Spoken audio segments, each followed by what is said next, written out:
Bismillahirrahmanirrahim. Assalamu alaikum everyone. Welcome back with a new video. And in our yesterday's video we have covered future continuous tense. आज की video थोड़ी सी लंबी होने वाली है because we are going to cover future perfect tense and future perfect continuous tense in this video. And today we are going to close the chapter of tenses. And after that, from tomorrow we are going to start English language. So stay connected with me ताकि daily basis पे आप English language की videos देख सकें और कुछ सीख सकें. So do subscribe my channel.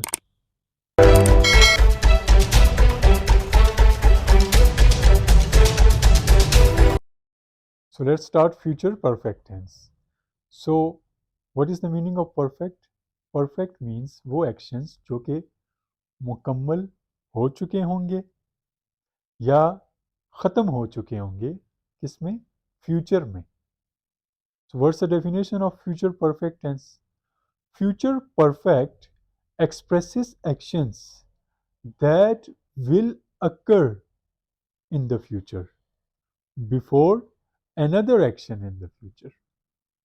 क्या मतलब इस बात का कि फ्यूचर परफेक्ट उन एक्शंस को जाहिर करता है जो कि मुस्तकबिल में किसी दूसरे एक्शन से पहले मुकम्मल या ख़त्म हो चुके होंगे.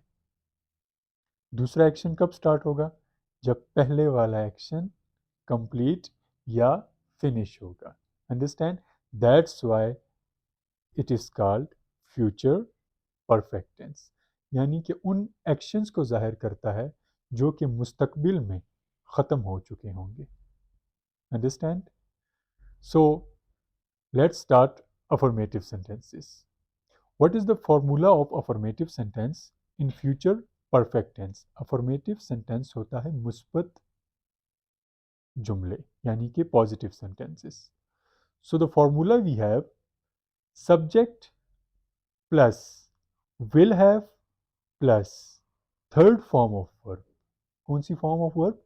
Third form of verb plus object. क्योंकि एक्शन जो है कंप्लीटेड है और जहाँ पे कंप्लीटेड एक्शन या फिनिश्ड एक्शंस होते हैं तो वहाँ पे हम थर्ड फॉर्म ऑफ वर्ब का इस्तेमाल करते हैं. सो क्या फॉर्मूला है हमारे पास? Subject plus will have plus third form of verb plus object. ठीक है. अच्छा, इसमें हमारे पास हेल्पिंग वर्ब आपने देखा कि हमारे पास हेल्पिंग वर्ब विल फ्यूचर में हर एक टेंस में हमारे पास विल ही है, लेकिन विल के साथ हमने क्या लगाया है? यहाँ पे हैव लगाया है. So this is the formula of future perfect tense. So पहले सेंटेंस देखते हैं और समझने की कोशिश करते हैं कि कैसे फ्यूचर परफेक्ट टेंस के ऊपर ये फॉर्मूला अप्लाई होगा. The first sentence we have, she will have finished the work. She will have finished the work. वो काम खत्म कर चुकी होगी. कब? यहाँ बात हो रही है मुस्तकबिल की, आने वाले वक्त की. ठीक है. हम ये भी कह सकते हैं she will have finished the work by tomorrow. वो कल तक काम खत्म कर चुकी होगी. अंडरस्टैंड? सो सब्जेक्ट यूज किया, फिर उसके साथ हमने हेल्पिंग वर्ब विल और साथ हैव लगाया plus third form of verb लगाई और आखिर में हमारे पास क्या आ गया? ऑब्जेक्ट आ गया कि वो काम खत्म कर चुकी होगी in the future. The next sentence we have, you will have started a job.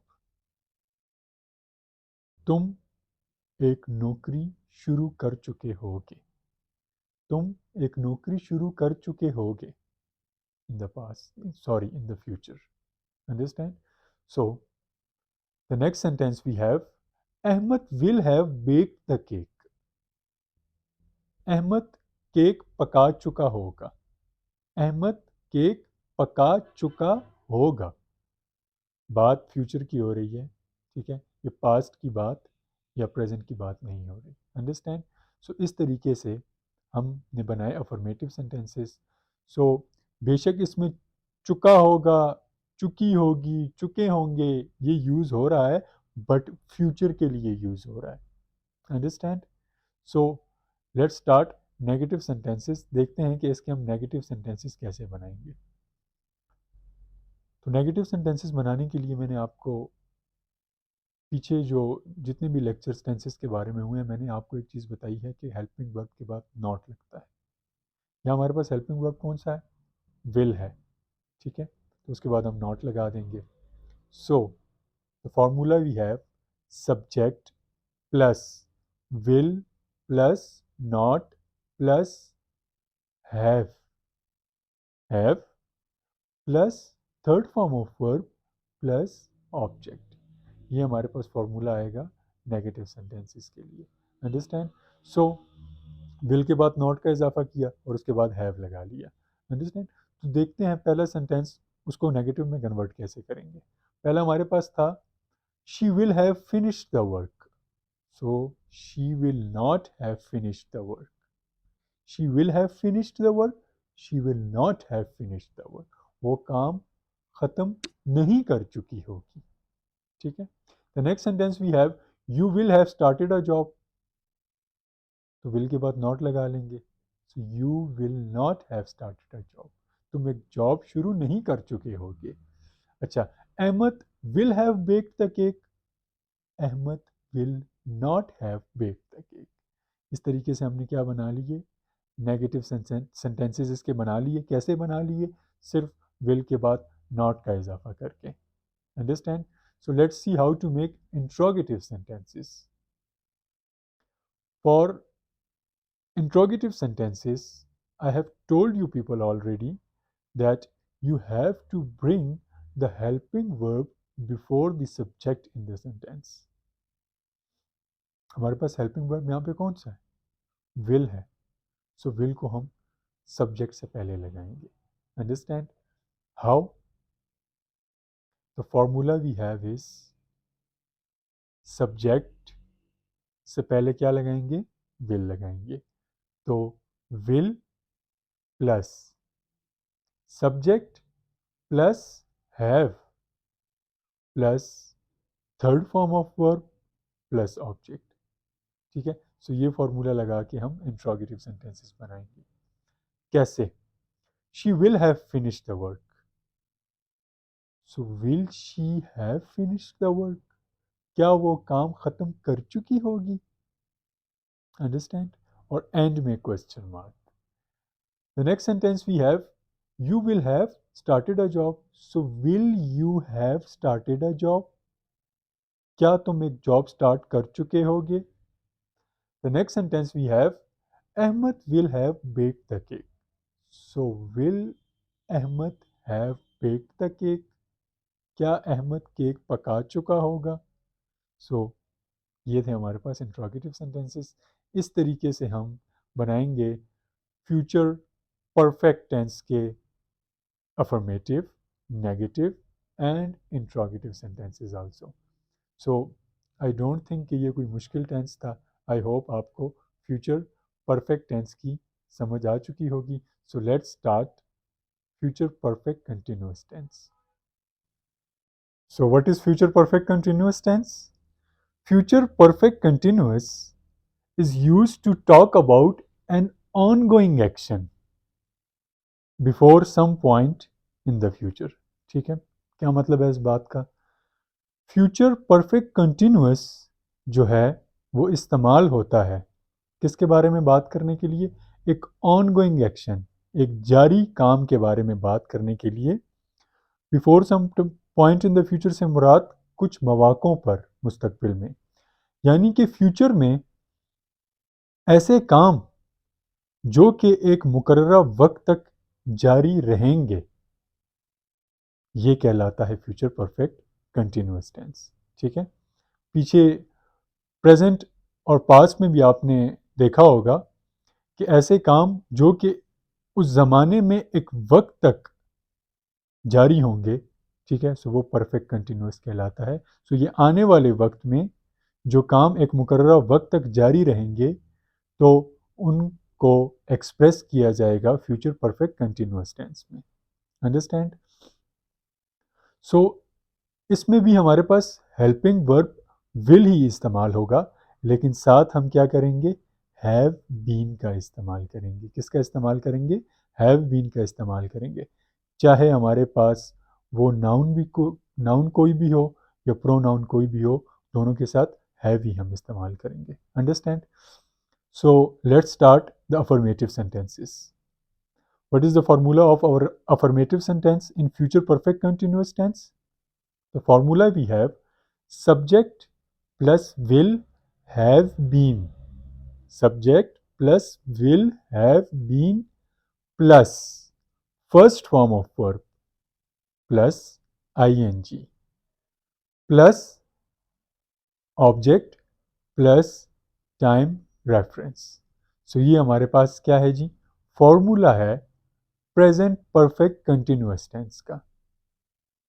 जब भी परफेक्ट कंटिन्यूअस की बात होगी तो आखिर में हमारे पास क्या आएगा, टाइम रेफरेंस आएगा। So let's see the first sentence कि किस तरीके से हम प्रेजेंट परफेक्ट कंटिन्यूअस के अफर्मेटिव सेंटेंसेस बनाएंगे। The first sentence we have I will have been, I will have been waiting for him for 1 hour.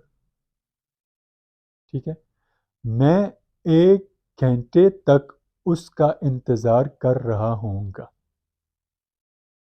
मैं 1 घंटे तक उसका इंतजार कर रहा हूँगा। फ्यूचर में, यानी कि आने वाले वक्त में मैं कितने वक्त तक, 1 घंटे तक उसका इंतजार कर रहा हूँगा। सो ये हमारे पास फ्यूचर परफेक्ट कंटिन्यूअस का first sentence, affirmative. Understand? So let's see what is the second sentence.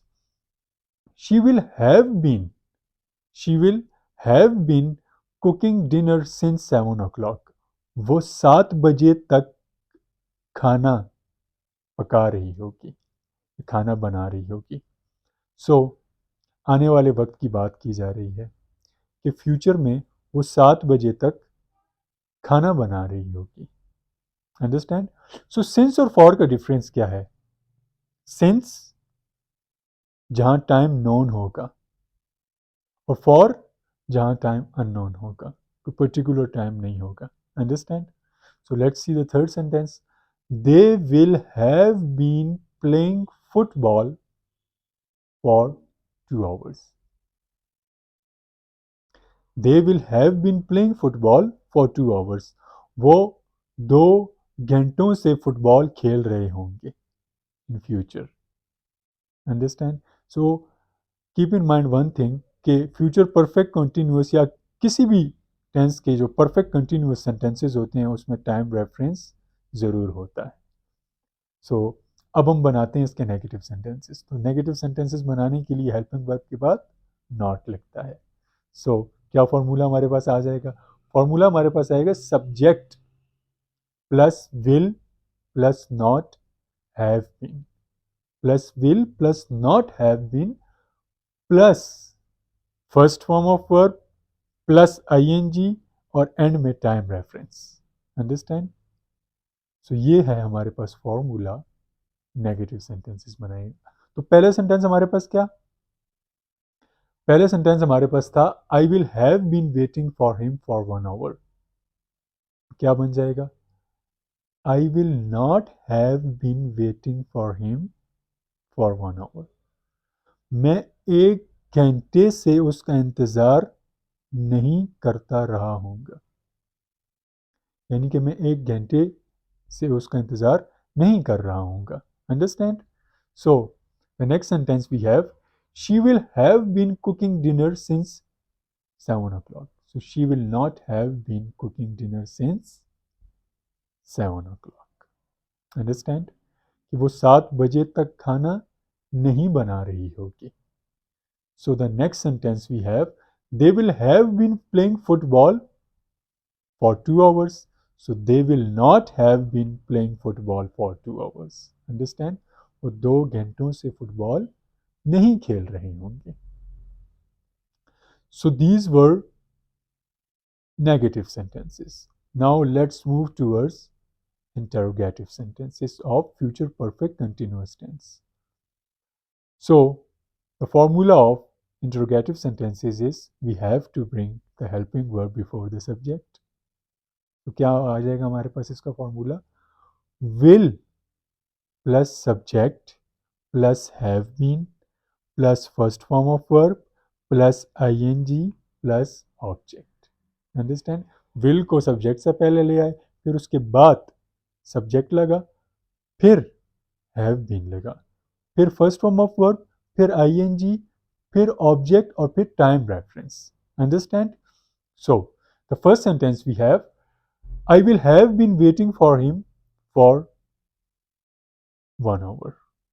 So the interrogative sentence will be, will I have been, will I have been waiting for him for 1 hour. will subject, will हमारे पास helping verb आ गया, आई हमारे पास subject आ गया, have been उसके बाद लग जाएगा, फिर उसके बाद फर्स्ट फॉर्म ऑफ वर्ब यहाँ भी हमारे पास वेट है, साथ आईएनजी लग जाएगा, और हमारे पास जो है मी जो है वो ऑब्जेक्ट आ जाएगा, और साथ एंड में टाइम रेफरेंस आ जाएगा. Understand? So the next sentence we have, she will have been cooking dinner since 7 o'clock. So will she have been cooking dinner since 7 o'clock. क्या वो 7 बजे तक खाना पका रही होगी या खाना बना रही होगी. So this was the interrogative sentence, and end में हमने क्वेश्चन मार्क लगाना है. The third sentence we have, they will have been playing football for 2 hours. So will they have been playing football for 2 hours. क्या वो 2 घंटों से football खेल रहे होंगे. अंडरस्टैंड? सो इस तरीके से हमने बना लिए इसके इंट्रोगेटिव सेंटेंसेस. सो यहाँ हमारा टेंसेस का चैप्टर क्लोज हो जाता है. सो इंशाल्लाह from tomorrow we will start English language.